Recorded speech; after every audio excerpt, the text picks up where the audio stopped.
Semana 4. Para vencer Satanás, você precisa ser um com Cristo. Como Ele é, assim somos nós no mundo. 1 João 4, versículo 17. Qual era o segredo da habilidade de Jesus em enfrentar Satanás e derrotá-lo dessa posição de conhecimento? Jesus viveu sua vida na terra como homem. Ele nunca deixou de ser Deus, mas enquanto ele estava na terra, ele não fez uso de suas habilidades divinas. Ele as deixou quando veio à terra. Filipenses 2, versículos 5 ao 7. Ele não fez uso de sua habilidade de onisciência, todo saber. Como, então, ele sabia que era filho de Deus? Com a idade de 12 anos, como ele sabia quem ele era, quando ele disse a Maria e José: "Vocês não entendem que eu preciso tratar dos assuntos de meu pai?" Como ele sabia que havia sido chamado e enviado por Deus com uma missão divina? Como ele pôde enfrentar os escribas e fariseus e calmamente dizer que era o Filho de Deus, enviado por Deus a esta terra? Jesus conhecia o Pai intimamente. Jesus andava em pleno conhecimento de Deus. Ele tinha um relacionamento constante, contínuo com Deus o Pai. Deus o Pai habitava nele. Ele era um com o Pai. Jesus tinha comunhão com Deus e o Pai tinha comunhão com ele. Mesmo com a idade de 12 anos, Jesus sabia quem ele era. Ao estudar as Escrituras e comungar com Deus, Deus revelara a ele quem ele era e sua divina missão. Foi através deste relacionamento vital com o Pai que Jesus pôde saber que ele era o Filho de Deus e que havia sido chamado, havia recebido uma missão divina e havia sido enviado à terra. Para que você chegue até uma posição de conhecimento, sabendo que você é um filho de Deus, conhecendo o seu chamado, conhecendo a vontade de Deus, sabendo que Deus não planejou nenhuma derrota para você, você também deve ter uma comunhão constante e contínua com Deus. Você precisa chegar até um ponto no seu relacionamento com Cristo onde você esteja habitando nele, onde você esteja constantemente comungando com ele, onde você esteja retirando sua própria vida dele. Se vivermos no Espírito, andaremos também no Espírito. Gálatas 5:25. Apesar de ser o Filho de Deus, o conhecimento e o relacionamento de Jesus com o Pai não eram automáticos. Quando ele nasceu, ele não sabia todas as Escrituras. Ele ainda não sabia a vontade de Deus para a sua vida. Ele não sabia automaticamente o que dizer ou fazer. Ele estava em forma de carne humana e era necessário que ele aprendesse essas coisas pelo Espírito. Quando em criança, ele crescia em sabedoria e estatura. Lucas 2, versículos 40 ao 51. Mesmo sendo filho, aprendeu a obediência pelas coisas que sofreu. Hebreus 5:8. Nós sabemos muito pouco sobre os anos de silêncio da vida de Jesus, antes que ele começasse o seu ministério na idade de 30 anos. Contudo, sem dúvida, Maria lhe contou sobre o seu nascimento sobrenatural. quando ele ainda era um garoto, como um anjo apareceu e disse a ela que a criança que nasceria dela seria chamada de Filho de Deus. Lucas 1:35. Ela com certeza lhe contou que o anjo a havia instruído a dar a ele o nome de Jesus e que ele seria grande e seria chamado de Filho do Altíssimo. Lucas 1:32. Que ele salvaria seu povo dos pecados deles. Mateus 1:21. Como uma criança no lar judeu, Jesus aprendeu as Escrituras Sagradas, aprendeu a observar o sábado, as festas prescritas pela lei. Maria o levava à sinagoga para ouvir a leitura da lei. Frase-chave: ao estudar as Escrituras, Jesus aprendeu quem ele era. Ao ler e estudar as Escrituras sobre Jeová, a libertação milagrosa dos filhos de Israel das mãos de Faraó, a provisão miraculosa para eles no deserto e as profecias acerca do Messias prometido, ele crescia em sabedoria e estatura e em graça diante de Deus e dos homens. Lucas 2:52. Ele crescia em graça diante de Deus e dos homens. Ele desenvolveu um relacionamento com Deus. Ele veio a conhecer a Deus, o Pai, não como um ser impessoal em algum lugar do céu, mas como Deus que habitava nele. Ao orar, Deus, o Pai, falava e se revelava a ele, como falava e se revelava aos profetas antigos. Ao estudar as Escrituras, Deus revelou a Jesus quem ele era. Através do profeta Isaías, Jesus aprendeu que havia nascido de Deus. Eis que a Virgem conceberá e dará à luz um filho e o chamará Emanuel, que quer dizer Deus conosco. Isaías 7:14.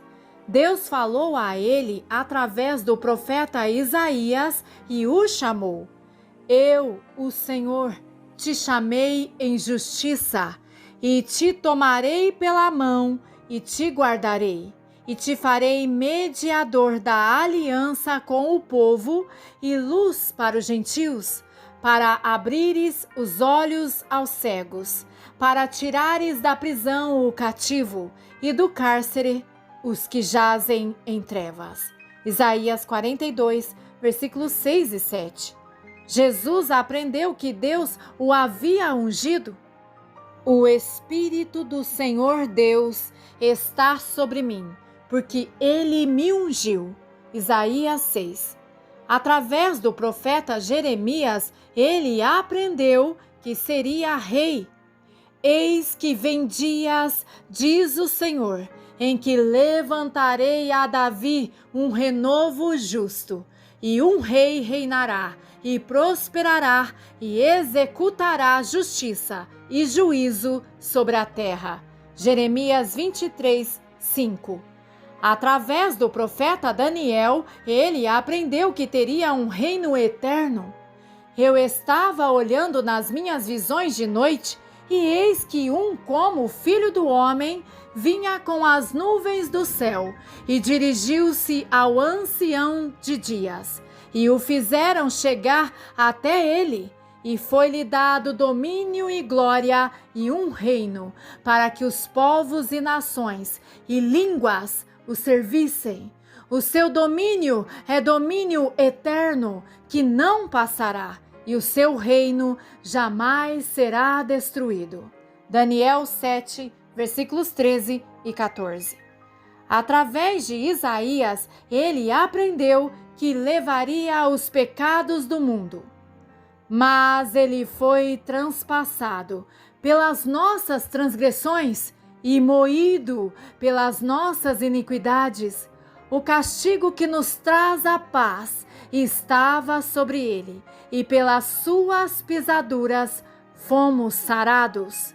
Todos nós andávamos desgarrados como ovelhas, cada um se desviava pelo caminho. Mas o Senhor fez cair sobre ele a iniquidade de nós todos. Isaías 53, versículos 5 e 6. Jesus aprendeu que não seria derrotado. Não desanimará, nem se quebrará, até que ponha na terra o direito. Isaías 42, 4. Subtítulo: Jesus andou em pleno conhecimento de Deus. Durante toda a vida de Jesus, ele podia dizer: eu o conheço, pois eu venho dele. João 7:29. Ele vivia sempre consciente de que Deus estava sempre com ele. Ele disse: não sou eu só, mas eu e o Pai que me enviou. João 8:16. O Pai não me deixou sozinho, pois eu faço as coisas que lhe agradam. João 8:29. Ele viveu com o conhecimento de que o Pai habitava nele. Ele disse: como o Pai me conhece, assim eu conheço o Pai. João 10:15. O Pai está em mim e eu nele. João 10:38. Eu e o Pai somos um. João 10:30. Era esta união, este relacionamento com Deus, que o capacitava a fazer as obras que ele veio para fazer. Ele retirava sua força e era dependente do Pai. Ele disse: eu nada faço por mim mesmo, mas como meu Pai me ensinou, assim eu falo estas coisas. João 8:28. Eu falo sobre as coisas que vi e aprendi ao lado de meu Pai. João 8:38, adaptado. Ele disse aos judeus: em verdade vos digo, o Filho nada pode fazer por si mesmo. Ele só pode fazer o que vê seu Pai fazer, porque tudo aquilo que o Pai faz, o Filho faz. Porque o Pai ama o Filho e lhe mostra tudo o que faz. João 5:19 e 20, adaptado. Pense um pouco sobre esta relação pai-filho por um momento. No mundo natural, quando um carpinteiro quer que seu filho seja um carpinteiro, ele faz com que ele seja seu aprendiz. Ele dá a seu filho um martelo, pregos e uma serra e o ensina a usar as ferramentas de seu trabalho. Ele leva seu filho ao trabalho para que ele aprenda observando suas ações, e quando ele decide que seu filho está apto para o serviço, ele permite que seu filho trabalhe com ele. Toda a verdade tem seu paralelo. No mundo espiritual, o mesmo é verdadeiro para a relação pai-filho que Deus quer que tenhamos como filhos. Em essência, Jesus estava dizendo: não posso fazer nada por mim mesmo. Só posso dizer e fazer coisas que o Pai me revelar para fazer. Só posso fazer aquilo que meu Pai me ensinar a fazer. O relacionamento de Jesus com o Pai era um relacionamento onde ele e o Pai andavam lado a lado. Quando Jesus orava e conversava com o Pai lhe mostrava o que fazer e dizer. Quando o Pai revelava que deveria curar os doentes, ele curava os doentes. Quando o Pai revelava onde ir, Jesus ia. Quando o Pai revelava o que dizer e quando dizer, Jesus dizia. Jesus não fazia nada independentemente do Pai. O Pai não enviou Jesus para a terra para destruir Satanás e depois deixá-lo só. Ele estava sempre com Jesus, confirmando sua palavra. As obras que o Pai fazia através de Jesus eram a prova viva de que Jesus era o Filho de Deus e que era um resultado do Pai habitando em Jesus. Jesus disse: "Se eu não faço as obras do Pai, não me acreditais. Mas se eu faço, mesmo que não me acrediteis, acreditai nas obras, para que saibais e creiais que o Pai está em mim e eu no Pai."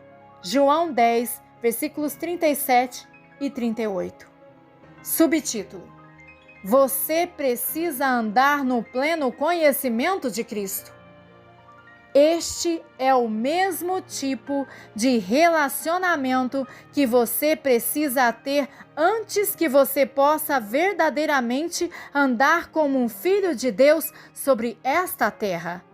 Este é o mesmo tipo de relacionamento que você precisa ter antes de ser transformado na imagem de Cristo.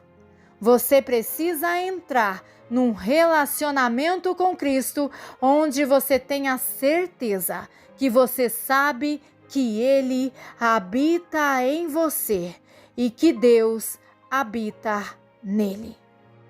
Na noite anterior à sua crucificação, Jesus disse a seus discípulos que eles não sobreviveriam se não entrassem em um relacionamento onde eles habitassem nele. Jesus disse: "Permanecei em mim, e eu permanecerei em vós."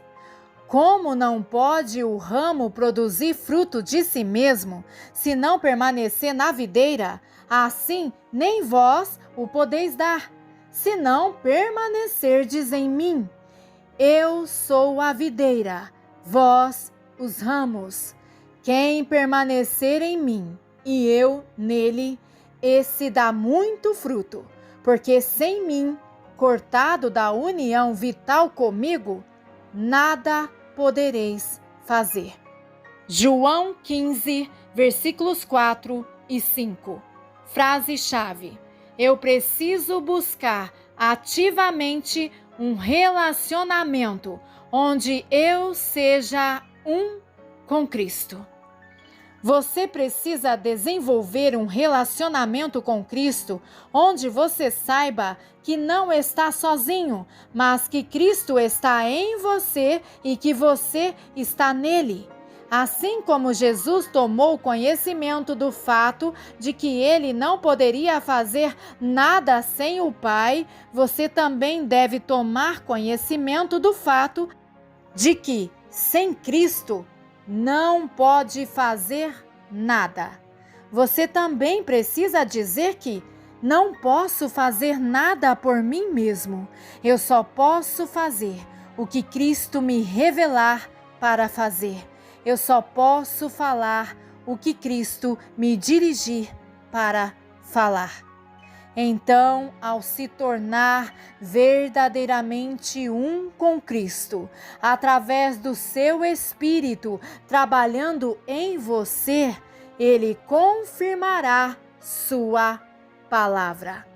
Da mesma forma que as obras que o Pai fazia através de Jesus eram um resultado do Pai habitando nele, as obras que Cristo faz através de você serão um resultado de Cristo habitando em você.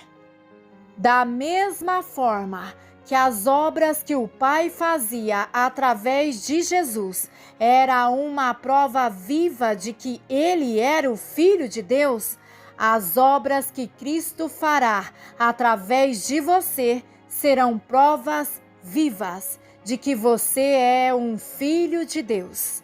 Há muitas pessoas nos dias de hoje dizendo que são filhos de Deus, mas há muito poucos realmente andando como Jesus andou. Há poucos manifestando as obras de Deus como prova viva de que são filhos de Deus.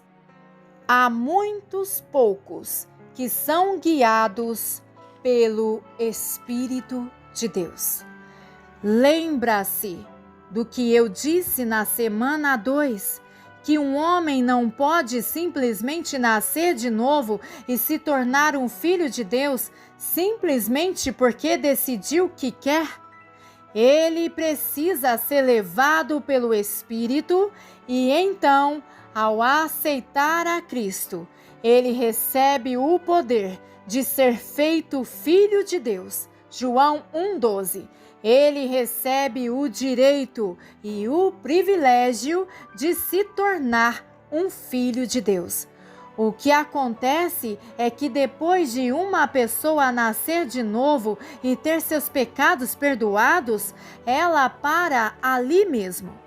Ela não entra no relacionamento pleno de filho, participando de todos os privilégios de ser filho de Deus e não cresce até a completa estatura de Cristo. Ao invés disso, ela continua vivendo sob os desejos da carne, seguindo sua própria vontade e andando em suas próprias forças, em vez de ser guiado pelo Espírito Santo. Aqueles que estão sendo guiados pelo Espírito são verdadeiramente filhos de Deus. Romanos 8,14. Se Cristo habita em nós pelo Espírito, somos controlados e guiados pelo Espírito. Mas, se somos controlados pela carne, o Espírito não está em nós e não somos realmente filhos de Deus. Subtítulo: A transformação na imagem de Cristo começa em sua mente. Minha mente precisa ser renovada e transformada pela palavra. Você pode estar imaginando: irmão Cerulo, o que é que preciso fazer para chegar até este relacionamento vital com Cristo e o Pai? Eu não tenho uma fórmula mágica para você seguir. Eu não tenho uma doutrina nova ou uma teoria humana para lhe dar que possa transformar você instantaneamente na imagem de Cristo. O tipo de relacionamento de que estamos falando não é um relacionamento seco, tradicional, morno. O que estamos falando aqui é de cristianismo radical. O tipo de relacionamento de que estamos falando não pode ser alcançado através de conhecimento intelectual. Não pode ser alcançado apenas por confessá-lo e reclamá-lo para você. Isso faz parte também, mas ele vem como resultado de nossa comunhão, nossa dedicação, nosso compromisso com a verdade, Jesus, da nossa consagração, do nosso andar no Espírito. Este tipo de relacionamento que transformará você num filho do Deus vivo não pode ser alcançado através de um compromisso parcial. Será preciso energia espiritual para trazê-lo até um relacionamento onde você estará andando como um verdadeiro filho de Deus. Na semana 2, nós conversamos sobre como Deus planejou trazer muitos filhos à glória, até um novo relacionamento onde Ele nos concede sua glória, tudo que Ele é e tem. Nós falamos também como Deus planejou que nós fôssemos transformados e conformados na imagem exata de Cristo, e que é o seu Espírito trabalhando em nossas vidas que nos transformará. Contudo, o Espírito não trabalha automaticamente, fazendo com que pensemos, atuemos, falemos e vivamos como Jesus. O Espírito somente trabalha em nós quando nos submetemos a Ele. Para chegar a este relacionamento como filhos de Deus, onde você está sendo continuamente transformado na imagem de Cristo, você precisa fazer uma escolha deliberada. Você não precisa somente desejá-lo, mas você precisa buscá-lo ativamente. Você precisa estabelecer sua posição e modo de pensar, você mesmo. E não vos conformeis, mudar-se ou adaptar-se com este mundo. Romanos 12, 2. Deus planejou que você fosse conformado à imagem de seu Filho. Romanos 8, 29. Esta transformação primeiro precisa acontecer em sua mente. Mas transformai-vos pela renovação de vossa mente, para que experimenteis qual seja a boa, perfeita e agradável vontade de Deus. Romanos 12, 2. Como você é transformado, mudado, modificado até a imagem de Cristo? Pela renovação de sua mente.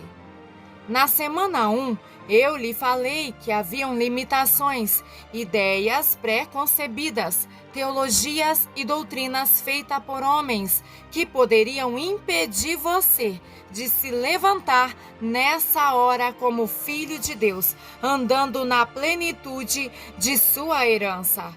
Para se libertar dessas limitações, sua mente precisa ser renovada.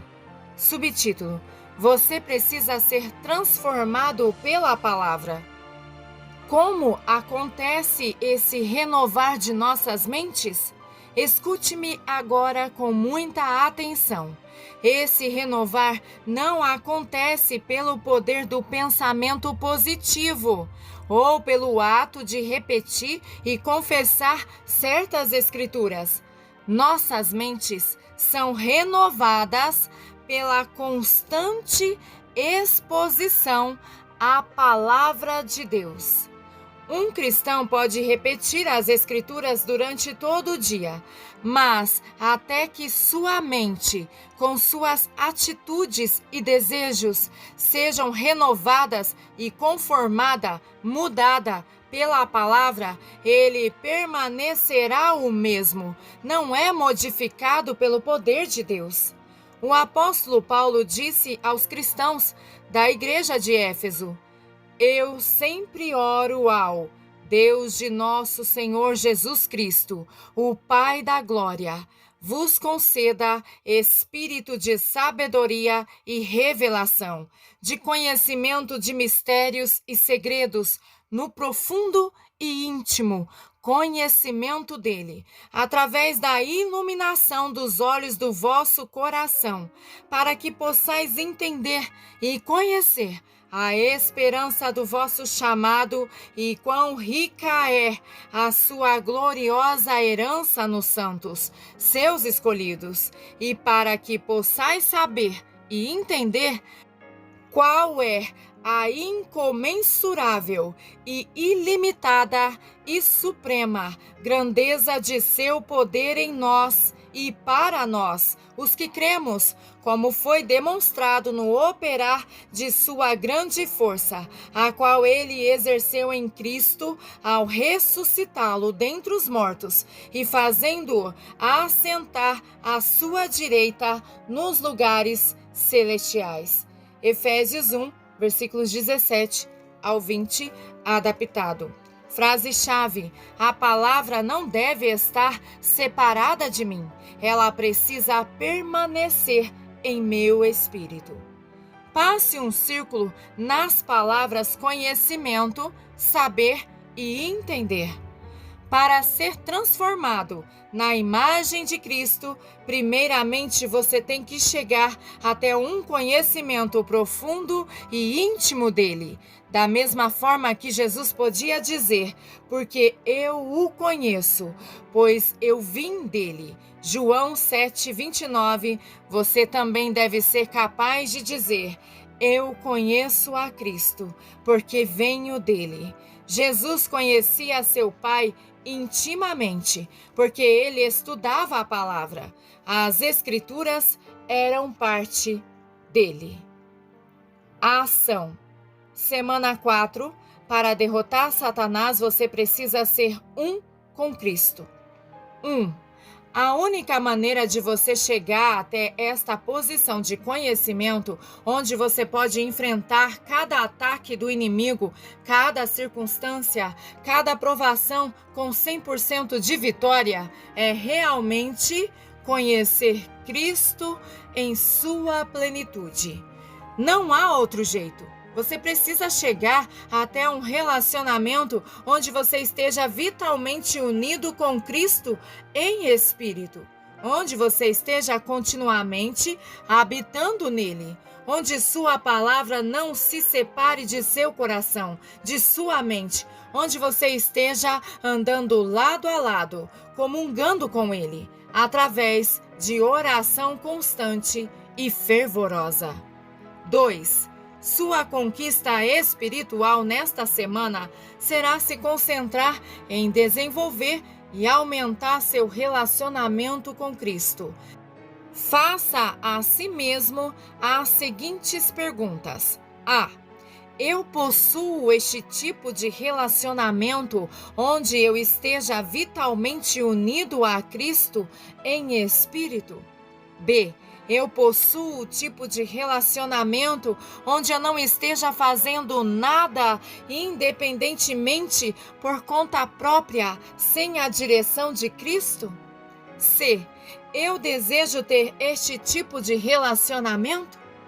D. Estou disposto a pagar o preço por este tipo de relacionamento? 3. Estabeleça 3 alvos específicos para atingir este relacionamento. Semana D, escreve.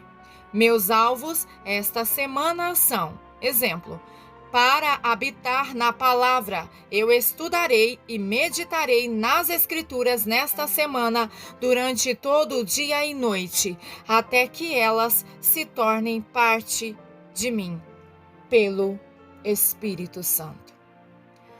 Aleluia! Glórias seja dada ao Deus Altíssimo. Amém.